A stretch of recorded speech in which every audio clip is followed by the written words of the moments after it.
Your beliefs behind relationships, your belief behind money, success, fear, confidence, purpose. Every decision that we make is filtered through what we believe.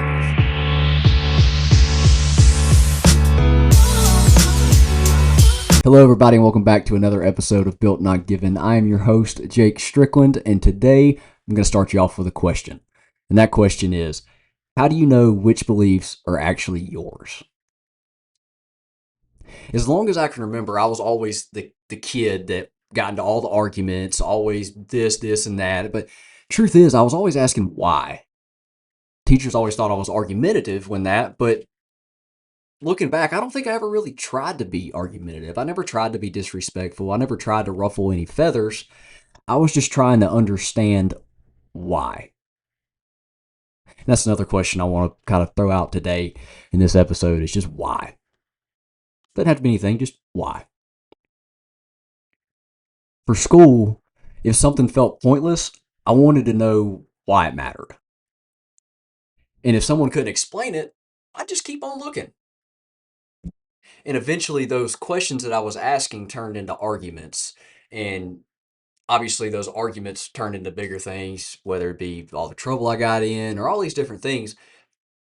But looking back, it was never my intention to do that. It was never my intention to get into arguments. I feel what happened was once people or once adults, teachers, whoever decided that I was wrong and I'm older than you and you're not right, then my questions started to become this is why I'm right, this is why you're wrong.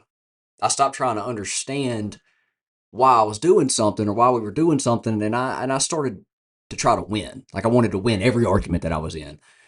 And I mean that was on me. That wasn't that was nobody else but me. But I believe that I was fighting because I didn't feel heard. I didn't feel like the question that I asked or me trying to understand something mattered at all. I just felt like I was being told, this is what you have to do. I don't care if it makes no sense. I don't care if it was meaningless. You can go scratch the floor for 6 hours or cut the grass with scissors while there's a great, whatever it is, lawnmower right beside you. Things like that. I never, obviously, those are exaggerations, but you kind of get the idea that anything that didn't make sense to me, I questioned. I wanted to know why. And I think part of that reasoning behind why they became arguments was because they didn't understand that. And obviously, I probably should have asked the questions better. I was a kid. But looking back, there was also another time in my life, and this was kind of the baseball situation my senior year that I've mentioned on this before. I'm not going to get into detail about that again, but I'd played baseball my entire life. And I thought, obviously, the next step was college baseball because that's what I thought I was supposed to do. I mean, that was just the next chapter of the book that I was in, the next chapter of my life. But one day, obviously during that senior year, I realized that I wasn't chasing my dream with college baseball. I was chasing the chapter in a story that I never thought to question. And that stuck with me. I had that realization a couple years ago, and it's kind of stuck with me ever since then. But it's not just about baseball. And it's not just about the school and why I was the way I was. It's more or less about everything. How many decisions do we make because we've actually thought them through?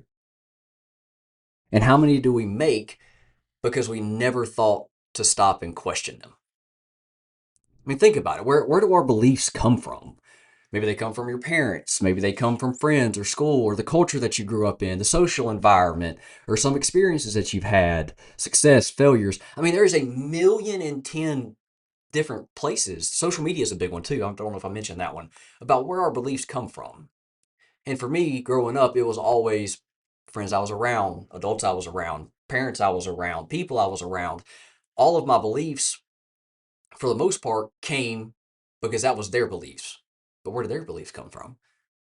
Kind of get the pattern. They just get passed down over and over and over again until somebody stops to question, where do these beliefs come from? Why do we have these beliefs? And part of that is, in my opinion, is because before we're old enough to think for ourselves, we're being told what to think. not how to think. I'll say that again. We're being told what to think, but not how to think. And those are two totally separate things. And I can open up a can of worms on that, but I'm going to try to stay on track. I don't believe most beliefs arrive with a big moment. I believe they arrive quietly. One conversation, one experience, one expectation, one conversation with your parents, one conversation with a friend. That friend had the same conversation with their parents, and their parents believed the same thing that somebody else's parents believed. And then those two come together, like, oh, yeah, you know what? Without even thinking about it, that is now what we believe. They just become part of who we are without us ever asking why. Why is that belief? Why do I have that belief? What's the substance behind that belief? Who believed that before I believed that, and who fed that belief to me? But this can matter for a couple different reasons. I'd say a couple different reasons. It could matter for a million and 10 different reasons. But beliefs become decisions. Decisions become habits, and habits become lives. I've mentioned that. That's like one of the key topics on here is just day to day. What you do today is going to end up tomorrow, blah, blah, blah, blah, blah. But it's also how you see yourself, your beliefs behind relationships, your belief behind money, success, fear, confidence, purpose. Every decision that we make is filtered through what we believe.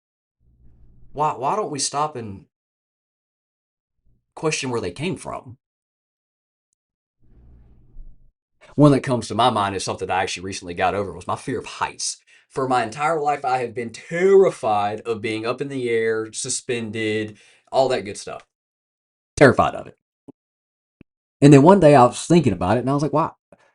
Why am I scared of that? I mean, yeah, don't get me wrong. If I'm 30 stories up on a beam without any sort of support, then yeah, I'm going to be scared because I could die.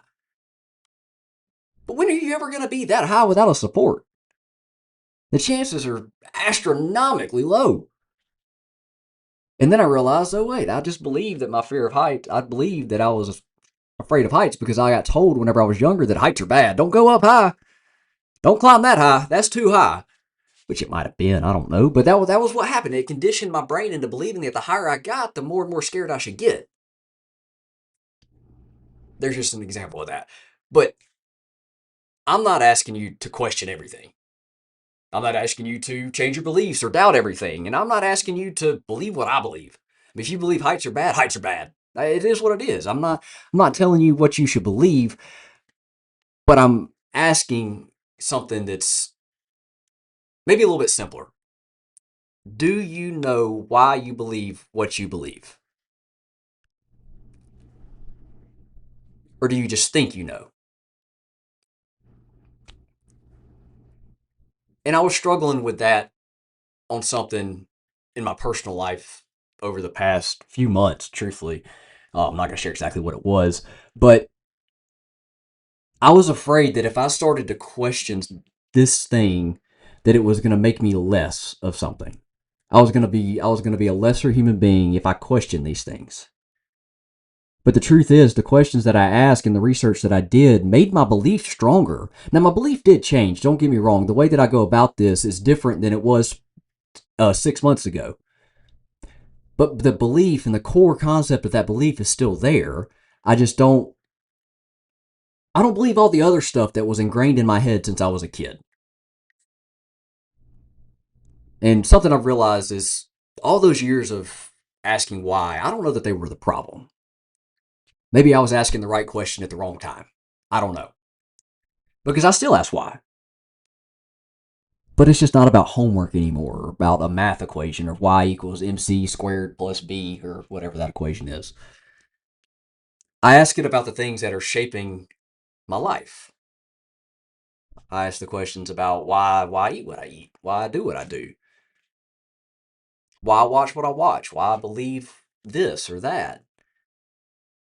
And as this episode comes to an end, maybe as you think about this throughout the rest of your day or throughout the rest of your week, whenever you're listening to this, maybe the beliefs that you have stay the exact same. And truthfully, I hope they do. I hope that you don't wrestle with any of the beliefs that you have. I hope that you can stay strong in everything that you believe. But I also hope that you've taken the time to actually think about them and make sure that those beliefs are yours and that they came from you, and that the conclusion that you have come to is your conclusion, not anybody else's, not your friends, not your spouses, not your parents, not your pastor, not anybody, because the life that you're building deserves so much more than borrowed conclusions.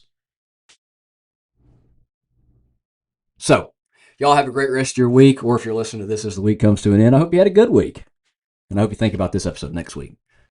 Just catch up with the one on Tuesday, I think.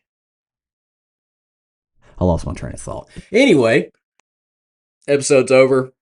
I hope y'all, again, have a good week. There'll be a place to connect with me in the description, as always.